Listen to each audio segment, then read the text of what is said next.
नमस्कार मित्रांनो, मी अमोल गवांदे तुमचं स्टार ग्रेसमध्ये हार्दिक स्वागत आहे. मित्रांनो, आजचा जो टॉपिक आहे, माझे जे तरुण मित्रमंडळी असतील, काही स्टेजेसमध्ये किंवा काही गोष्टीमध्ये आपण ज्यावेळेस हर्डल किंवा फेल्युअरला सामना करतो, फेल्युअरमध्ये आपण डिप्रेशनमध्ये जातो आणि काही गोष्टी आपल्याकडून अशा बिघडून जातात की आपलं माइंडसेट खराब होऊन जाते. त्या स्टेजमध्ये कसं आपण त्यातून इम्प्रूव्ह व्हायचं, कसं त्यातून बाहेर यायचं, यासाठी आपण काही 5 पॉईंट्स आज इथे डिस्कस करणार आहेत. त्यासाठी हा व्हिडिओ आहे. फर्स्ट आपण ही गोष्ट समजून घेतली पाहिजे की ज्या वेळेस आपल्याला हर्डल येतं, काही आपण माइंडमध्ये डिस्टर्ब होऊन जातो, लाईफमध्ये डिस्टर्ब होऊन जातो, त्यावेळेस आपण कसं यामधून बाहेर यायचं. फर्स्ट थिंग तर तुम्ही समजून घ्या की ती सिच्युएशन काय असते किंवा तो प्रॉब्लेम काय असतो. तो प्रॉब्लेम तुम्हाला समजून घ्यावा लागेल. आणि सेकंड थिंग, तुम्हाला बाहेर कसं यायचं याच्या स्टेप्स तुमच्याकडे असायला हव्यात. तर त्या स्टेप्सच आपण आज इथे डिस्कस करणार आहोत. तर फर्स्ट स्टेप आहे ग्रॅटिट्यूड.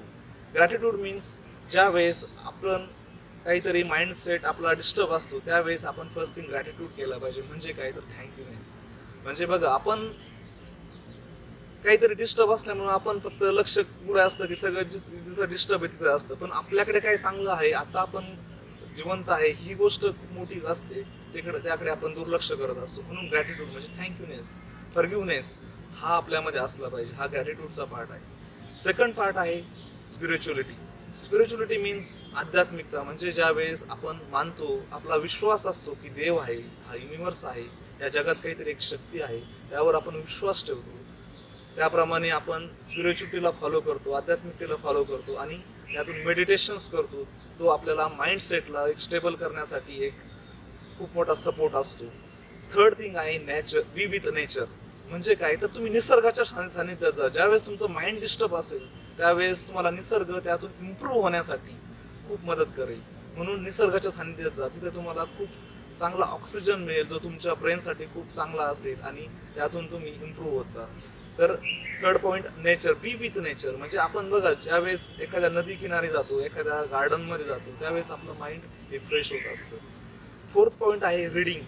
ज्यावेळेस माइंड ज्यावेळेस डिस्टर्ब असतं, त्यावेळेस आपण त्याला या 3 गोष्टीतून स्टेबल करणार, त्यावेळेस आपण शिफ्ट करणं गरजेचं आहे. म्हणजे शिफ्ट कुठे करायचं तर एक चांगल्या करिअरच्या काही बुक्स असतील, काही मोटिवेशन्स बुक असतील, काही चरित्र बुक्स पुस्तकं असतील, तिथं आपलं माइंड तुम्ही एंगेज करायला पाहिजे. रोज 1 ते 1.5 तास आपण ज्यावेळेस रिडिंग करतो, त्यावेळेस आपला माइंडसेट हा शिफ्ट होत असतो. म्हणून रिडिंग हा एक तुम्हाला माइंडसेट इम्प्रूव्ह करण्यासाठी सपोर्ट करेल. आणि 5वी गोष्ट आहे की बी with positive people or B with positive friends. म्हणजे बघा, ज्यावेळेस आपण डिस्टर्ब असतो ना, त्यावेळेस आपल्याला कोणतरी गाईड केलं पाहिजे, कोणतरी आपल्याला सावरलं पाहिजे, कोणतरी आपल्याला सपोर्ट केला पाहिजे, किंवा अशा पॉझिटिव्ह लोकांबरोबर राहिलं पाहिजे की त्यांच्या ज्या हॅबिट्स आहेत त्या आपल्याला या माइंडसेटच्या शिफ्टसाठी सपोर्ट करतील.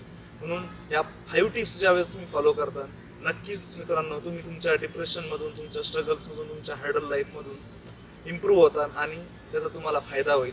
तसेच आम्ही खूप साऱ्या लोकांना या हर्डल्समधून, डिप्रेशन्समधून बाहेर येण्यासाठी सपोर्ट करतो. तसेच करिअरमध्ये बूस्ट होण्यासाठी सपोर्ट करत असतो. आमची काही मदत लागली तर तुम्ही घेऊ शकता.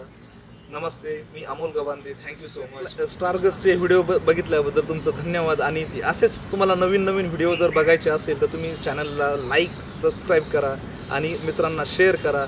असेच नवीन नवीन व्हिडिओ तुम्हाला आमच्या स्टारग्रेस चॅनलवर बघायला मिळतील. Thank you so much.